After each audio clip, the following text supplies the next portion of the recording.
ये बात मैं अर्ज करना चाहूंगा कि मैं हमारे दीन इस्लाम से ज्यादा कामिल या इससे ज्यादा गालिब कोई दीन हो ही नहीं सकता।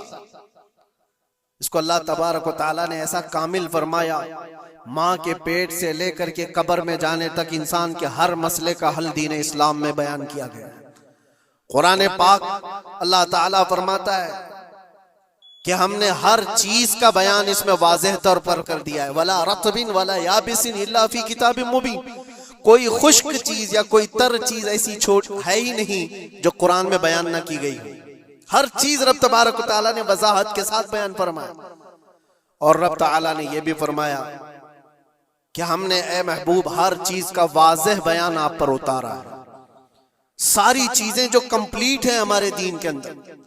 लोगों को ऐसा लगता है कि दीन इसमें कच्चा है उसमें कच्चा है, जो गैर मुस्लिमों की तरफ से एतराजात है।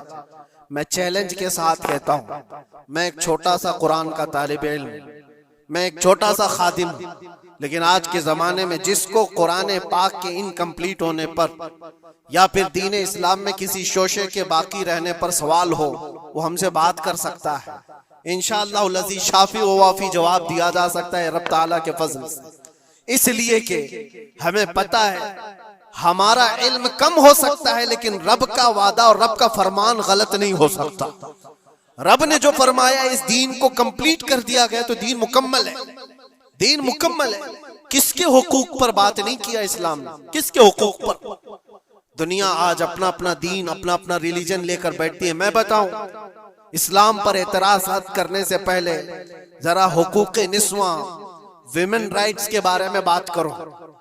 बहुत सारी तंजीमें बात करती हैं आज औरतों के हुकूक के बारे में, लेकिन वो अपने गरेबान में कभी झांकते नहीं। ये वो दुनिया है जहां औरतों के साथ सलूक क्या था पता है? रोमन एम्पायर, जो दुनिया का सबसे बड़ा एक निजाम चलाने वाली हुकूमत थी। रोमन एम्पायर, पर्शियन एम्पायर, नाम सुना होगा आपने। और यूनानी हुकूमतें थी। यूनानी हुकूमतों के दरमियान औरतों के सिलसिले में एक कॉन्फ्रेंस की गई थी कि इनको इंसान समझा जाए कि नहीं समझा जाए। औरतों को जब बाजारों में लाया जाता था तो 5-5 जंजीरें उनके जिस्म पर डालकर लाते थे, 2 हाथों में, 2 पैरों में और 1 गले में। ये 5 जंजीरों के साथ मर्द औरत को हाँकता हुआ बाजार में लाता था। औरत का ये मकाम था दुनिया के पास। और वो 5 जंजीरों को काट करके इस्लाम ने औरत का जेवर बना दिया। औरतों के हुकूक पर बात करने वाली बहुत सारी तंजीमें जरा तारीख पढ़ करके देखो। दूर क्यों जाएं, जिस मुल्क में हम जी रहे हैं यहाँ सती की रस्म हुआ करती थी। यानी किसी का पति मर गया हो तो औरत को जीने का हक नहीं था, बल्कि सती एक ऐसी रस्म थी। ऐसे एक रस्म का नाम है कि शोहर के इंतकाल के बाद जिंदा औरत को भी जला दिया जाता था। औरत को भी जल जाना था। चंद दिनों के बाद फिर माहौल तब्दील हुआ तो इसमें थोड़ा सा अपग्रेड किया हुआ था मामला कि अब जलाया नहीं जाएगा, लेकिन उसको मुआशरे से दूर जंगलों में छोड़ दिया जाएगा। औरत जिंदा तो रहेगी लेकिन मुआशरे में नहीं रहेगी। बेवा औरत के लिए मामला थे। बेवा औरत को अपशगुन समझा जाता था। वो आज भी बहुत सारे जाहिलों के दरमियान मौजूद है ये रस्म। कोई बेवा औरत आई तो लोग ये समझने लगते हैं कि घर में अपशगुन हो जाएगा। ये सारे मामला औरतों के हुकूक के सिलसिले में किसने खत्म किया है? ये सारे रस्म और रिवाजात। और यहूदियों के यहाँ क्या था, ईसाइयों के यहाँ क्या था? उनके यहाँ ये था कि औरत अगर नापाकी के दिन में आ जाए, जो उसके मंथली पीरियड्स के दिन होते हैं, तो औरतों को अस्तबल में रखा जाता था, जहां घोड़े बांधे जाते थे, जहां जानवर होते थे। उनका बर्तन अलग, उनका गिलास अलग, उनका चम्मच अलग, उनके खाने की चीजें अलग हो जाती थी।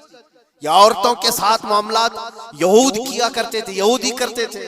आज पूरी दुनिया में ये एतराजात उठाए जाते हैं कि इस्लाम औरतों को 4 दीवारी के अंदर रखता है। जालिमों, तुम्हें पता नहीं ये इस्लाम ही है जिसने जन्नत को औरत के कदमों के नीचे रखा। अल जन्नतु तहता अक़दामिल उम्महात, मेरे आका ने फरमाया है लोगों तुम्हारी जन्नत तुम्हारे माँ के कदमों के नीचे।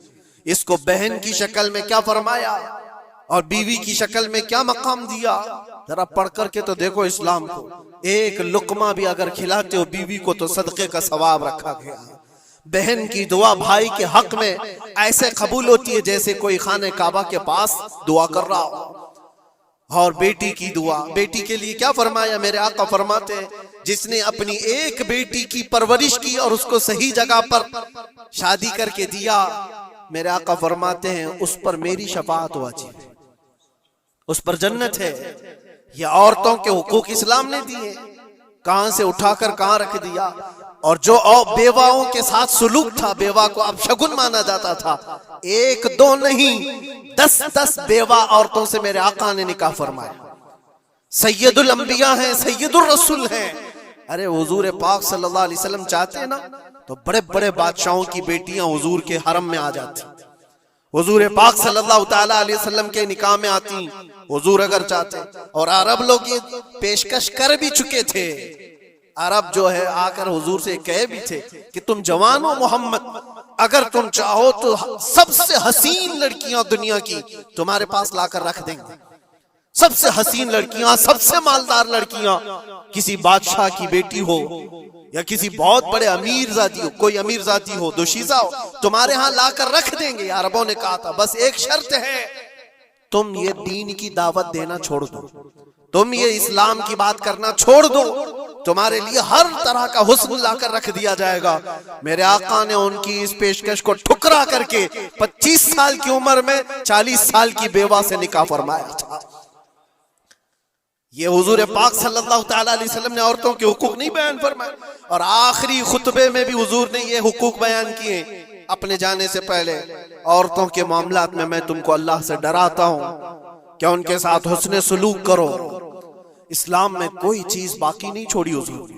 ये आखिरी खुतबा था हुजूर का आज के दिन, अरफा के दिन हुजूर ने ये फरमाया था कि आज के दिन मैं ऐलान करता हूं, कोई गोरा काले से अफजल नहीं, कोई अरबी अजमी से अफजल नहीं, तुम सब के सब कुल्लुकुम मिन आदम व आदम मिन तुराब, तुम सब के सब आदम से पैदा किए गए हो और आदम को मिट्टी से बनाया गया। ये हुजूर पाक सल्लल्लाहु अलैहि वसल्लम ने फरमाया इक्विलिटी, बराबरी, यकसा हुकूक। दुनिया जो कहती है कि सबको बराबर के हुकूक होना चाहिए, ये सब ढकोसले हैं, दावे हैं, किसी के यहाँ कोई बराबरी नहीं। बराबरी किसको कहते हैं पता है? बराबरी इसको कहते हैं कि ईरान से किसरा का कोई कासिद आया था मदीने में हजरत उमर के जमाने में, ये ढूंढने के लिए कि बादशाह का महल कहाँ है। मदीने में लोगों से पूछा कि तुम्हारा बादशाह रहता कहाँ है, तो लोग हंस करके कहे हमारा बादशाह होता ही नहीं। कहा फिर क्या होता है? कहा अमीरुल मोमिनीन। कहा अच्छा वही अमीरुल मोमिनीन, उसका महल कहाँ होता है? फिर लोग हंस पड़े, कहा उसका महल नहीं होता है, उसका महल ही नहीं होता है। कहा फिर कहाँ है? कहा देखो वो पीपल के झाड़ के नीचे सो रहा होगा। ईरान का कासिद आया हुआ है जिनकी पूरी फौज में सरसरी छा जाती थी उमर इब्न खत्ताब के नाम से, वो पीपल के झाड़ के नीचे सो रहा है। वो आया और जाकर के देखा तो एक दरख्त के नीचे हजरत उमर फारूक नंगी पीठ आराम फरमा रहे। बराबरी की बात ये दुनिया करती है, लेकिन कोई इक्विलिटी किसी का नहीं है। हमने बहुत सारे मुल्क देखे, बहुत सारी जगहों पर हमने देखा है अमीरों के लिए अलग कानून है, गरीबों के लिए अलग कानून है। बादशाह का बेटा जुर्म करे तो उसके लिए 100 खून माफ है, गरीब अगर छोटी सी भी जुर्म करे तो सालों वो सलाखों के पीछे रह सकता है। ये इक्विलिटी की बात दुनिया करती है, और इस्लाम जिस इक्विलिटी की बात करता है वो क्या है? नबी पाक सल्लल्लाहु ताला अलैहि वसल्लम अपने आखिरी दिनों में, या आखिरी दिन है, सहाबा को जमा करके फरमाते हैं कि मेरे जाने का दिन करीब आ चुके, तुम में से किसी का कोई हक बाकी है तो मुझसे ले सकता है। कोई हक बाकी है, वो सैयदुल अंबिया है, जिनकी एक जुबान पर अल्लाह तबारक व तआला किसी को जन्नत अता करे। वो रसूल कहता है कि तुम में से किसी को कोई हक बाकी है तो ले सकता है। सहाबा खामोश थे, लेकिन एक सहाबी खड़े हो गए, कहा मेरा एक हक बाकी है। ऐसा भी एक दीन है, हुजूर से कहते मेरा हक बाकी है। हुजूर ने फरमाया क्या बाकी, आज ले सकते हो। उन्होंने कहा पैसा नहीं, दौलत नहीं। एक बार याद है जंग में जाने के वक्त आप सफ़ें दुरुस्त कर रहे थे, सफ़ें दुरुस्त करते हुए मैं थोड़ा सफ से आगे आ गया था और आपके हाथ में छड़ी थी और आपने मुझे छड़ी से मारा था और मैं आज वो बदला लेना चाहता हूं। अल्लाह अकबर, रोंगटे खड़े हो जाते हैं सुनकर। उन्होंने जैसे ही कहा सहाबा की गर्दनें तन गई। कहा कौन है जो सैयदुल अंबिया से बदले की बात करता है? हजरत उमर तलवार निकालते। हुजूर ने फरमाया खामोश उमर, ये इस्लाम है, ये इस्लाम है, अंदर रखो। और साहबी से कहा इजाजत है, तुम बदला ले सकते हो।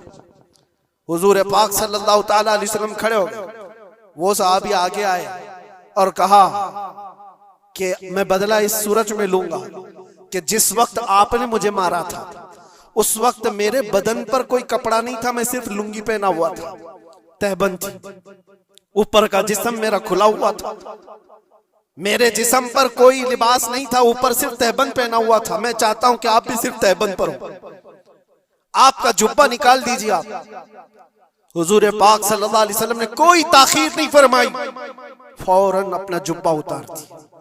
सहाबा देख करके हैरत ज़दा थे, सबके जिस्मों पर कपकपी थी, ये कौन बंदा है, महबूबे खुदा की बारगाह में इस तरह की बात करता है।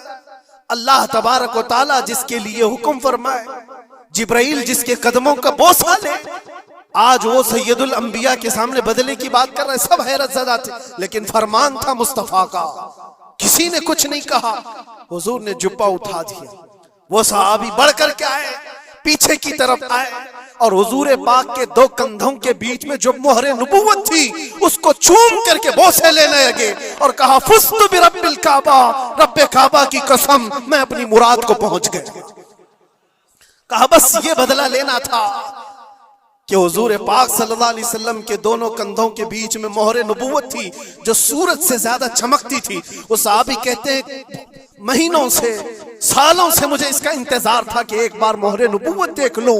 मैंने ये रास्ता इख्तियार किया सिर्फ मोहरे नबुव्वत को चूमने की। वाकया तो अपनी जगह पर, लेकिन हुजूर सैयदुल अंबिया ने अपने आप को जो पेश फरमाया, बताओ कोई इससे ज्यादा इक्वलिटी की बात कर सकता है? कोई आए जवाब देने के लिए जनता के सामने तो पता चले वो सिर्फ दीन इस्लाम है। आज के दिन हुजूर का ये खुतबा भी था। हुजूर ने फरमाया जाहिलियत की जितनी रस्में थी आज मैं उनको पैरों से रौन देता हूं। हुजूर ने फरमाया सबको मैंने रौन दिया और जितने भी सूद के मामलात थे मैंने सबको खत्म कर दिया। सूद को हुजूर ने हराम फरमाया। मुसलमानों, इस बुरी बला में कभी ना पड़ना, इसलिए कि मैंने अपने मुताले में देखा इससे ज्यादा हिलाकत वाली चीज किसी के बारे में मैंने नहीं सुना। सूद का एक लुकमा खाने पर जितनी वईद आई है, जितनी खतरनाक वईद आई है, इससे ज्यादा मैंने नहीं देखा। हुजूर पाक सल्लल्लाहु अलैहि वसल्लम फरमाते जो सूद का एक लुकमा खाया गोया के खाने काबा के सामने वो अपनी मां से जिना करने के बराबर। मुसलमानों के लिए है ही नहीं चीज जिसको आप कोई भी नाम दे दे, लेकिन सूद से ऐसे बचो जैसे आग से बचते हो। आज के दिन के ये पैगामात थे मेरे आका सल्लल्लाहु अलैहि वसल्लम के। ये खुतबा हज्जतुल विदा का आपको भी चाहिए कि पढ़े और दूसरों तक भी इसको फैलाएं। रब तबारक व तआला ने जो हमारे लिए बशारत अता फरमाई, इससे ज्यादा खुशी का दिन भी कोई नहीं। आज ऐ मुसलमानों फख्र करो, जिस दीन पर तुम हो वो कंप्लीट दीन है, इसमें किसी भी तरह की कोई कमी की गुंजाइश ही नहीं, ला रैब फीह, इसमें कोई शक की गुंजाइश नहीं। तुम फख्र करो इस बात पर कि अल्लाह ताला ने तुम्हें दीन इस्लाम में पैदा किया है।